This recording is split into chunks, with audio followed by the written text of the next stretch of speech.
Hello friends, welcome to lifestyle and homeopathy and this is doctor साक्षी।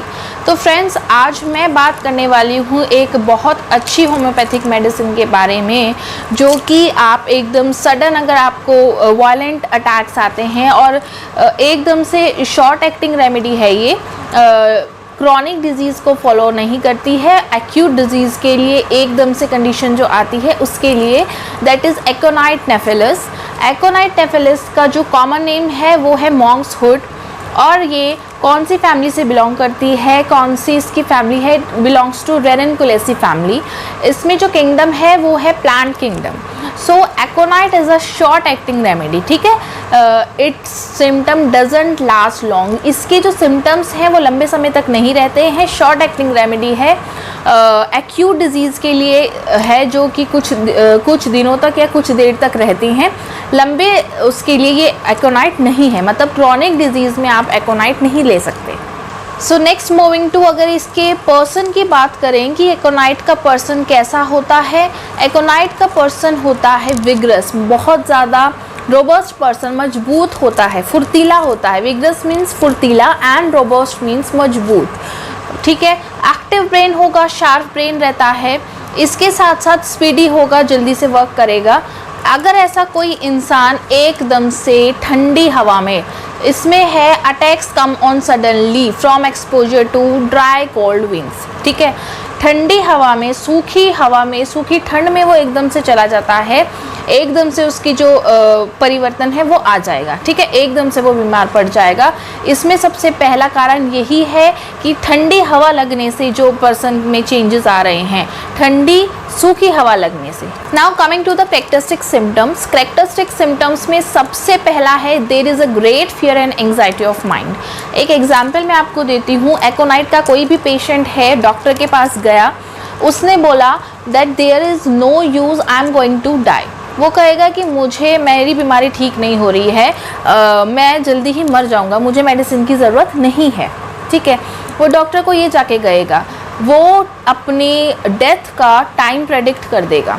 अगर कमरे में clock लगी है, वो उसमें देखकर बता देगा कि जब वो सर्टेन पॉइंट पे उसका जो आर हैंड है वो पहुंच जाएगा, वो बता देगा कि मैं इस समय मर जाऊंगा, ठीक है। तो ऐसे पेशेंट को जो मेंटली जो एंग्जाइटी है, उनकी ग्रेट फियर है, also there is a restlessness, तो ऐसे पेशेंट को एकोनाइट चाहिए होती है। तो इससे ही पता लगता है कि ये सब वो प्रेडिक्ट कर रहा है, उसका ये फियर है, उसका ये डर है। एकोनाइट में डर और एंग्जाइटी दोनों ही हैं, ये दोनों इसके रेड लाइन पॉइंट हैं, डर और एंग्जाइटी। तो ये अपने माइंड में है उसके कि मैं जल्दी मर जाऊंगा, मुझे मेडिसिन की ज़रूरत नहीं है, कि मेडिसिन से मेरा कुछ नहीं होगा। तो ये इसके सब मेंटली सिम्टम्स जो हैं वो ये प्रेडिक्ट करता है। Next is unquenchable thirst for large quantity of water, मतलब उसे बहुत ज़्यादा प्यास लगेगी, ठीक है। एक बार में वो बहुत सारा पानी पी जाएगा, ठीक है। इनक्वेंचेबल थर्स्ट है, बार बार उसे प्यास लगेगी और बहुत ज़्यादा पानी की उसे प्यास लगेगी। इसके साथ साथ उसको पेन होगा which is intolerable at night. रात के समय उसको ज़्यादा दर्द होगा। उसकी जो भी कंप्लेंट्स हैं एकदम से आएंगी, सडन एंड वायलेंट कंप्लेंट्स आएंगी, जो भी उसको होगा एकदम से आएगा वो। सो यहाँ पे रेस्टलेसनेस की बात हुई है, बेचैनी की बात हुई है, तो मैं आपको एकोनाइट से दो मेडिसिन कंपेयर कर देती हूँ जिसमें रेस्टलेसनेस है।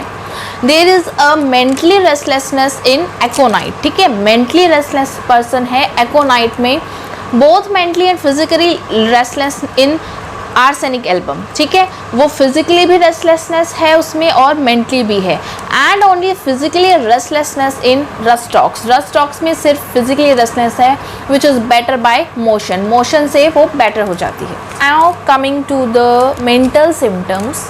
मेंटल्स आर वेरी इंपॉर्टेंट, ठीक है। हर एक मेडिसिन में मेंटल सिम्टम्स जो हैं वो बहुत ज़्यादा इंपॉर्टेंट है, स्पेशली जब भी आप केस टेकिंग ले रहे हैं। कभी भी जब केस टेकिंग लेते हैं होम्योपैथिक में, तो उसके मेंटल्स जो हैं उसको टॉप मोस्ट प्रायोरिटी देते हैं कि पेशेंट के मेंटली क्या चल रहा है। तो एकोनाइट में मेंटल्स में जो है सबसे पहले टेंशन जो है इसका की नोट सिम्टम है। एकोनाइट का पेशेंट जो है वो हमेशा टेंशन में रहेगा, ठीक है, तो इसका की सिम्टम जो है वो टेंशन है। उसके बाद आता है there is a great fear, fear is there, fear of crowd, ठीक है, अगर कहीं पे भी वो रोड पर जाएगा और बहुत सारे क्राउड देख लेगा तो उसे डर हो जाएगा। क्रॉस करने में, स्ट्रीट को क्रॉस करने में, अगर वो एक रोड से दूसरी रोड पे क्रॉस कर रहा है तब उसे डर लगेगा, ठीक है। Next is does everything in great haste, मतलब कि मैंने जैसे आपको पहले बताया स्पीडी पर्सन होता है, हर चीज़ को जल्दी जल्दी करेगा, हर काम को बहुत ही ज़्यादा स्पीड में करेगा। उसके बाद अगर वो एक पोजीशन पे बैठा हुआ है तो उस पोजीशन को वो बार बार चेंज करता रहेगा, एक पोजीशन से दूसरी पोजीशन पे, दूसरी पोजीशन से तीसरी पर। नेक्स्ट है जो भी यंग गर्ल्स हैं उनमें एमेनोरिया की कंडीशन इसमें हो जाती है। म्यूज़िक मेक्स हर सेड, ठीक है, अगर वो कोई भी म्यूज़िक सुनता है तो वो उसको सैड कर देगा, वो रोने लगेगा।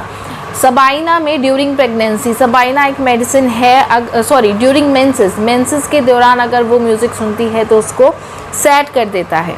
Now coming to fever and chill, अगर हम एकोनाइट के बुखार की बात करें तो इसके बुखार में भी there is a sudden and violent attack, मतलब कि इंटरमिटेंट फीवर नहीं है कि आया गया या लंबे समय तक चल रहा है। इसका फीवर भी ऐसा रहेगा, एकदम से आया और चला गया, ठीक है। आपने सुबह आपको फीवर हुआ है, आपने एकोनाइट ले ली, वो रात तक ठीक हो जाएगा। तो एकोनाइट में जो फीवर है वो भी सडन आएगा, एकदम से आएगा। There is a great restlessness and sensitivity, बहुत ज़्यादा रेस्टलेसनेस, बेचैनी तो है और सेंसिटिविटी रहेगी फीवर के साथ। उसके साथ साथ क्या रहेगा, there is a burning sensation in eyes, जैसे ही फीवर आएगा एकदम से जो आईलिड्स हैं आपकी वो इतनी ज़्यादा स्वेलअप हो जाएंगी कि आप उसे खोल भी नहीं पाएंगे, ठीक है, ये भी एकदम से होंगी, पता नहीं चलेगा। सडन एकदम से फीवर आया और सडन आपकी जो आईलिड्स हैं वो स्वेलअप हो गई, इतनी स्वेलअप कि आप उसे खोल भी नहीं पा रहे हैं, तो इसका फीवर भी वैसा ही है। सारी जो कंप्लेंट्स हैं देयर इज़ अ एकोनाइट में ओवरऑल रेमेडी में जो हैं सडन और वायलेंट हैं। So next moving to the modalities, जिसमें एग्रावेशन और एमोलरेशन आती है। एग्रावेशन का मतलब होता है कि आपकी कंप्लेंट्स किस चीज़ से बढ़ रही है, एंड एमोलरेशन का मतलब है किस चीज़ से आपको आराम मिल रहा है।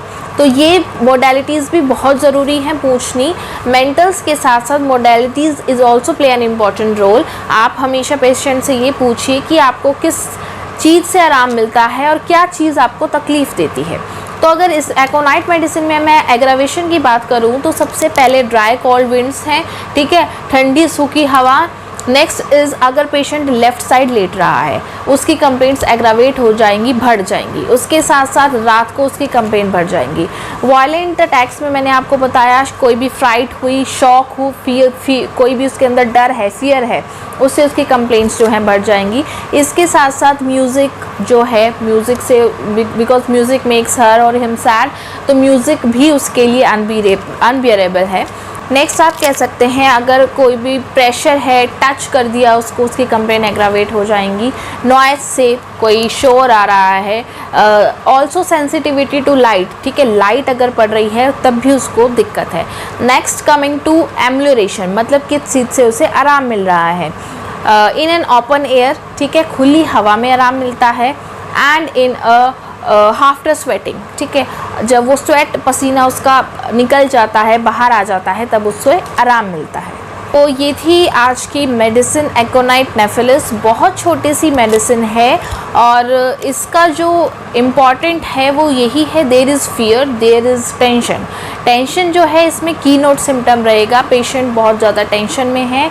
There is anxiety, there is restlessness और सडन एंड वायलेंट अटैक्स, मतलब ये सिर्फ और सिर्फ एक्यूट केसेस के लिए है, शॉर्ट एक्टिंग रेमेडी है, क्रॉनिक केसेस में नहीं है। तो इसके सिम्टम्स भी वैसे ही हैं, एकदम से आएंगे और एकदम से चले गए। तो ये थी मेरी आज की वीडियो। उम्मीद करती हूँ आपको मेरी ये वीडियो पसंद आई हो, और अगर आप मेरे चैनल पे नए हैं तो प्लीज़ मेरे चैनल को सब्सक्राइब कीजिएगा for more informative homeopathic videos. Thank you so much for watching.